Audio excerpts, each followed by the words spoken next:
আসসালামু আলাইকুম। আজকে দেখাবো কিভাবে প্রসেসর এবং এই এমএমসিসি কিভাবে রিবোলিং করবে সেটা দেখাবো। তো এখানে পেস্ট দিয়ে নিচ্ছি, ভালোভাবে পেস্ট দিব চারদিকে, যেন হিট দেওয়ার পর অনেক সহজেই আইসি গুলো খুলে যায়। তো 350 সেলসিয়াস তাপমাত্রায় আমরা হিট দিব।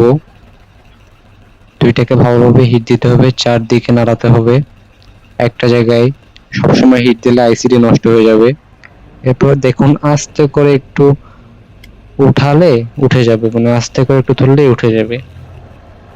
দেখতে পাচ্ছেন, যদি কম তাপমাত্রা দিতেন, যদি হিট কম রাখতেন তাহলে এটা উঠতো না, ট্রাক সহ উঠে যেত। মাদারবোর্ডের সাথে যে লাইনগুলো থেকে লাইনগুলো সহ উঠে যেত।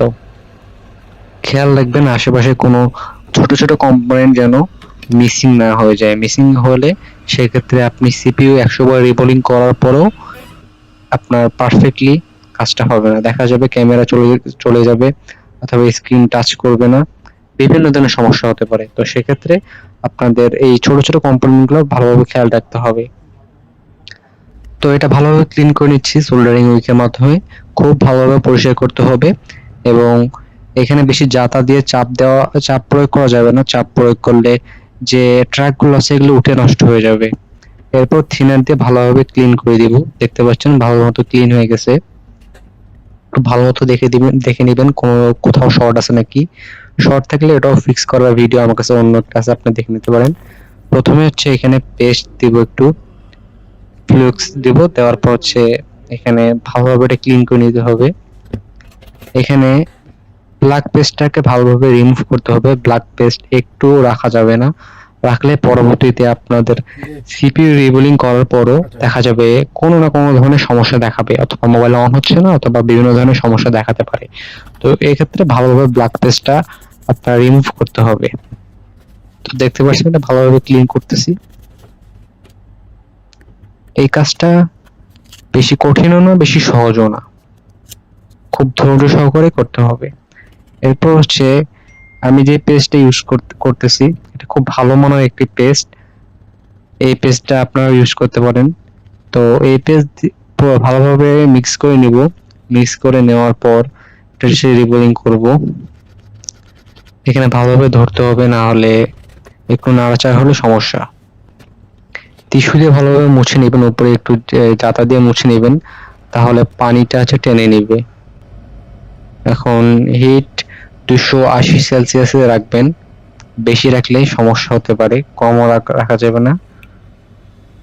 সেক্ষেত্রে ভালো মানের একটি হট এয়ার গান ইউজ করতে হবে।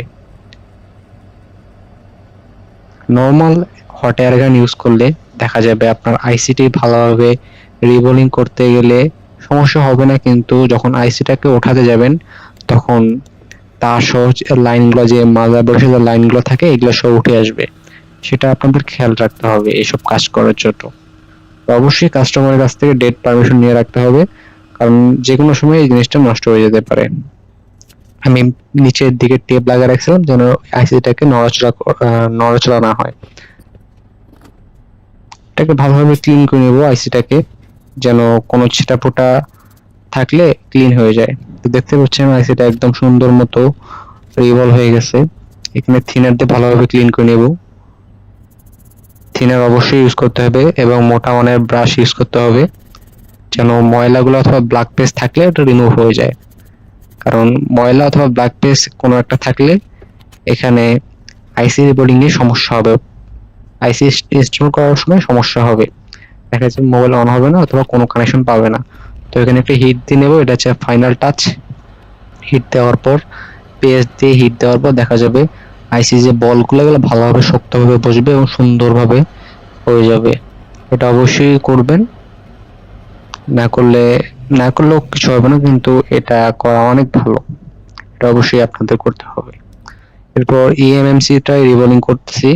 এটা আমি আগেই ক্লিন করে রেখেছি, সময় স্বল্পতার কারণে আমি দেখাচ্ছি না। এখানে 183 ডিগ্রি সেলসিয়াস তাপমাত্রার যে পেস্ট আছে ওটা ইউজ করব। এটা ইএমএমসির জন্য পারফেক্ট পেস্ট। খুব ভালোভাবে এখানে লাগাতে হবে, নড়াচড়া করানো যাবে না। এরপর উপরে টিস্যু দিয়ে মুছে নেবেন যেন এক্সট্রা বলগুলো, এক্সট্রা যে ইয়াগুলো থাকে এগুলো উঠে যায়।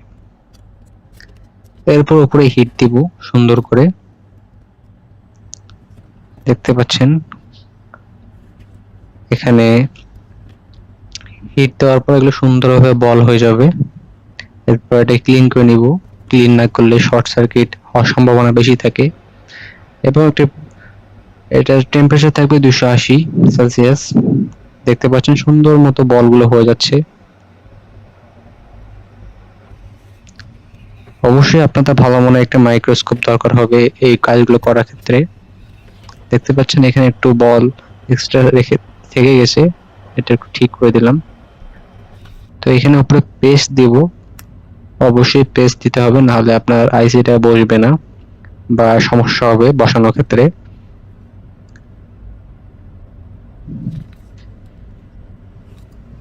এটা একটু সময় সাপেক্ষ কাজ, অবশ্যই ধৈর্য সহকারে করতে হবে। কম সময় নিয়ে এই কাজগুলো করা যায় না। কম সময় নিয়ে তাড়াহুড়া করে এই কাজগুলো করলে আপনারা মোবাইল ডেড করে ফেলবেন, এটা অবশ্যই খেয়াল রাখতে হবে। অবশ্যই হাতে টাইম নিয়ে কাজগুলো করতে হবে।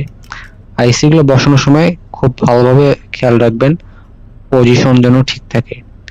পজিশন যদি একটু এদিক ওদিক হয় তাহলে আইসিটা ভালোভাবে মাদারবোর্ডের সাথে কানেক্ট হবে না, সেক্ষেত্রে আপনাদের পুরো কষ্টই ব্যর্থ হয়ে যাবে। এখানে তাপ রাখবো 300 থেকে 330 ডিগ্রি সেলসিয়াস। দেখা যায় যে আমি আগে যে হট এয়ার গান দিয়ে কাজ করতাম ওটার ক্ষেত্রে আপনার 400 ডিগ্রি সেলসিয়াস এর উপরে তাপমাত্রা লাগতো। তো আমার বর্তমানে যে হট এয়ার গান ইউজ করতেছি এটাতে এই তাপমাত্রাই পারফেক্ট। এই জন্য আপনার ভালো মানের একটি হট এয়ার গান কিনে নেবেন, অবশ্যই এটা করতে হবে। যেগুলো নর্মাল বাজারে হট এয়ার গান 1500 থেকে 2000, 2500, 3000 এর মধ্যে পাওয়া যায়, ওগুলো নর্মাল বাটন ফোনের জন্য ইউজ করা হয় বা নর্মাল কাজের জন্য। এসব সিপিইউ অথবা ডাবল ডেকার সিপিইউ রিবোলিং করার ক্ষেত্রে আপনাদের ভালো একটি হট এয়ার গান কিনতে হবে, না হলে ফোন ডেড হওয়ার সম্ভাবনা বেশি থাকে। এই কাজগুলোকে ধৈর্য সহকারে অবশ্যই করতে হয়। এখানে 300 থেকে 333 ডিগ্রি সেলসিয়াস তাপ রাখবো। ইএমএমসির ক্ষেত্রে দুটোই সেম। একটু নাড়িয়ে দেখবো, যদি একটু নড়ে আর নিচে যদি পেস্ট বের হয়ে আসে তাহলে বুঝবেন আপনার আইসিটা সুন্দরভাবে বসে গেছে বোর্ডের সাথে। তো এটা এখন কুল করতেছি, ঠান্ডা করতেছি এটা।